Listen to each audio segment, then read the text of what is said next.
Baik, halo semuanya. Di dalam video kali ini, saya akan mencoba menjawab satu pertanyaan yang masuk ke email Sibuk Belajar ya. Jadi, ada pertanyaan bagus dan ini mungkin menjadi keresahan bagi teman-teman sekalian di dalam memahami COVID ya. Apakah semua, apakah ketika kita memulai suatu penelitian, itu selalu membicarakan tata kelola TI di dalam suatu organisasi atau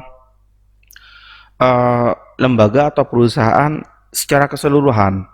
Nah, tentu kalau kita berkaca pada pembentukan tata kelola teknologi informasi di perusahaan atau organisasi itu tidak bisa hanya serta-merta dilakukan oleh satu orang sebenarnya, karena itu terlalu melibatkan banyak aspek dan juga apa namanya, terlalu besar skop penelitianmu.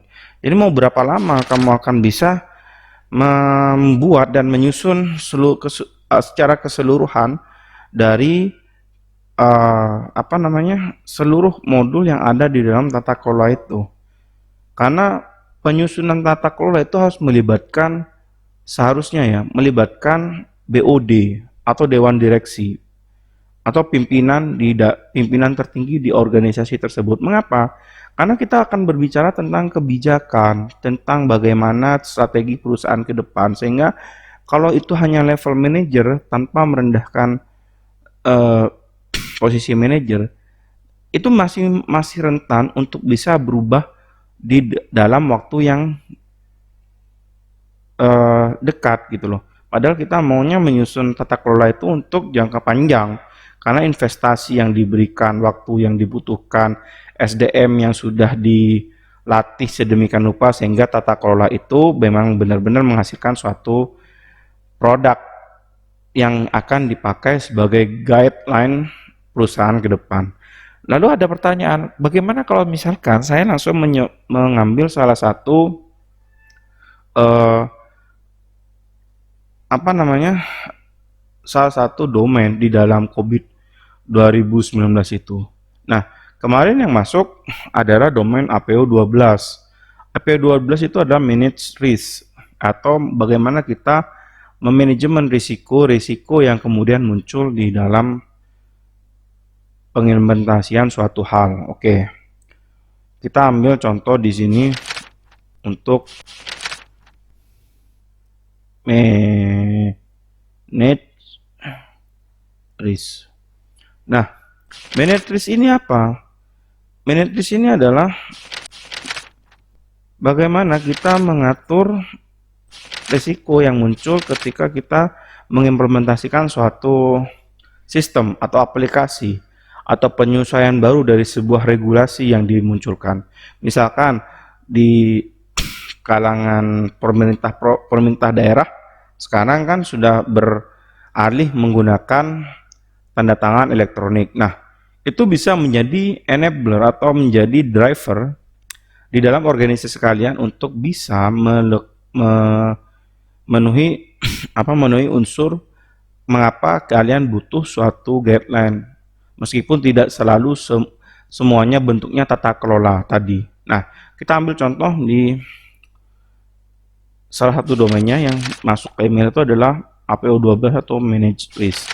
Nah, di dalam manage risk ada beberapa poin yang harus diperhatikan oleh teman-teman sekalian, di mana ini uh, menjadi concern di dalam poin manage risk ini. Yang pertama, tentang nilai investasi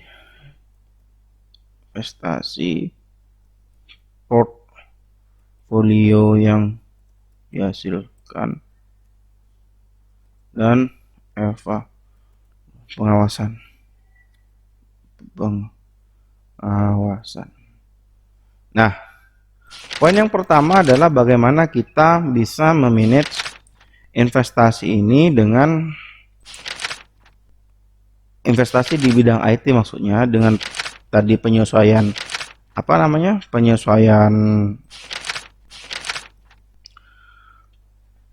penyesuaian sistem atau baru mengadopsi suatu sistem atau aplikasi, sehingga apa yang akan nanti eh, kita adopsi itu memberikan suatu nilai investasi. Terus kemudian bagaimana kemudian investasi atau jalannya suatu aplikasi itu dijalankan. Nah, itu harus dibuat dalam satu skenario risiko tertentu gitu loh. Terus yang kedua adalah tentang bagaimana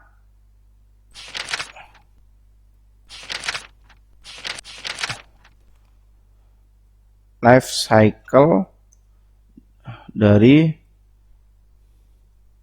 program tersebut. Jadi setelah kita mengadopsi sistem atau aplikasi itu akan timbul risiko lagi, karena cenderung kita akan mendapatkan suatu pembaruan, entah pembaruan modul atau kemudian kita berjalannya waktu, misalkan kita mengadopsi sistem A tapi tidak seluruhan, ternyata ada modul-modul yang harus ditambahkan di kedepannya. Nah, itu harus dilakukan seperti apa? Harus memperhatikan kontrak atau perjanjian yang dibuat oleh perusahaan atau organisasi dengan konsultan pihak kedua itu tadi yang membantu dalam menyelesaikan permasalahan. Nah, kemudian poin yang ketiga adalah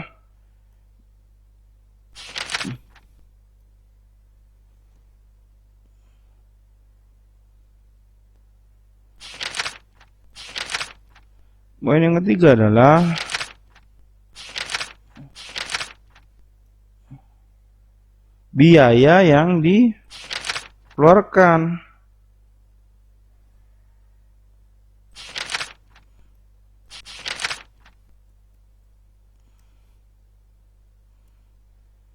Nah, tentu dalam mengadopsi sesuatu ada biaya tertentu yang harus dikeluarkan ya, karena bisa jadi itu tidak bisa dalam pengembangan oleh internal, meskipun oleh pengembangan oleh internal misalkan, tapi kan bisa saja di dalam proses pengembangannya SDM itu harus dilatih, harus mengikuti kursus, penambahan skill dan sebagainya, sehingga ada biaya yang dikeluarkan. Nah, itu apakah nanti di dalam skenario itu biaya dalam pengembangan aplikasi atau sistem tadi itu memakan biaya yang besar nggak, atau bisa menjadi suatu isu yang cukup strategis nggak di dalam penggunaan anggaran organisasi?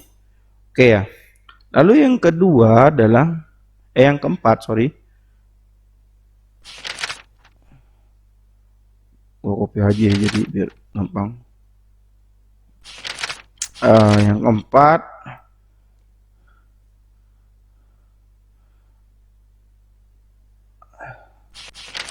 adalah skill.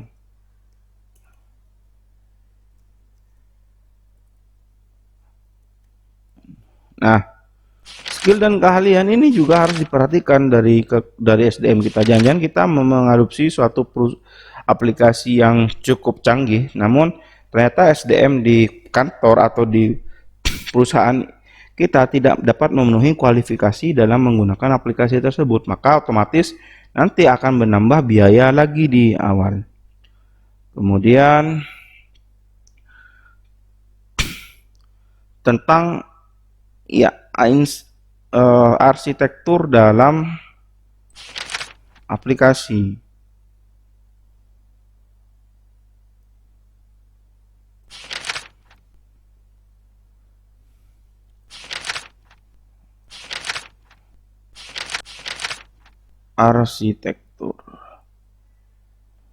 Nah, seperti apa nanti rancangan arsitektur yang dipakai dalam mengadopsi sistem tersebut? Jadi bisa aja nanti ada tiga kan, biasanya ada satu infrastrukturnya itu di arsitekturnya itu akan menggunakan server yang berasal dari internal, atau yang kedua kita menggunakan cloud, atau yang ketiga kita akan hybrid. Jadi ada semacam backup di pihak kedua maupun dari internal sendiri, karena memang kalau di skala enterprise itu biasanya memiliki DRC untuk data recovery center untuk bisa menopang kejadian atau mengakomodir jika ada kejadian-kejadian yang tidak diinginkan.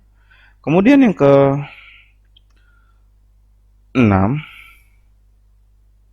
2, 3, 4, 5, 6, ini ada bagaimana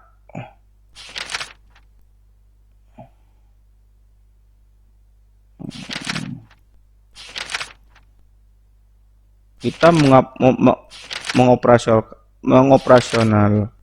mengoperasikan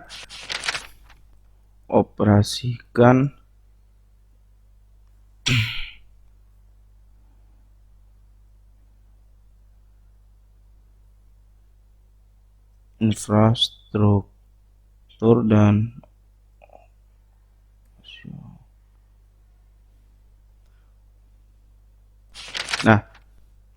yang keenam adalah infrastruktur dan operasional tadi. Jadi bagaimana kita menjalankan atau memulai operasional terhadap arsitektur atau nanti sistem yang sudah dimiliki, dan bagaimana bentuk infrastruktur yang nanti disepakati. Jadi itu akan ada isu di situ tentang apa namanya, tentang bagaimana celah keamanan dan lain sebagainya. Terus kemudian muncul lagi adalah kegagalan software.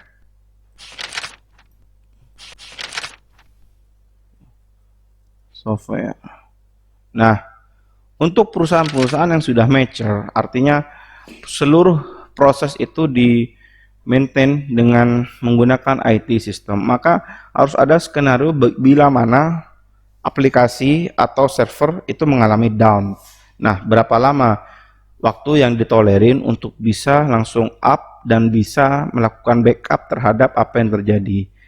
Saya punya pengalaman buruk terkait ini karena ada perusahaan provider penyedia hosting yang kantornya di Jakarta beberapa waktu lalu itu mengalami kebakaran. Sayangnya mereka cuma menekankan harga murah kepada kliennya, namun ternyata infrastruktur mereka Masya Allah sekali. Jadi tidak memiliki backup sama sekali terhadap apa yang sudah ada di dalam server tersebut. Nah, ini semuanya akan dilakukan penilaian terhadap oleh siapa? Oleh pemangku kebijakan terkait apa? Terkait dengan dua hal. Apa itu? Tentang impact atau dampak, dan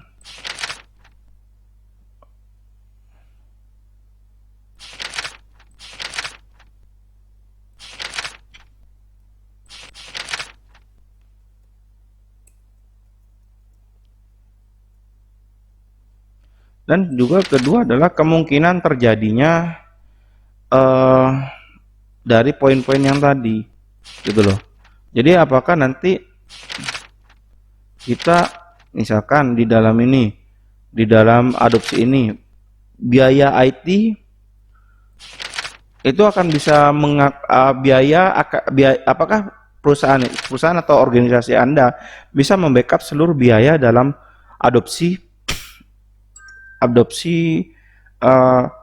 sistem atau aplikasi tersebut. Terus jika iya, maka kemungkinannya seberapa besar, gitu loh.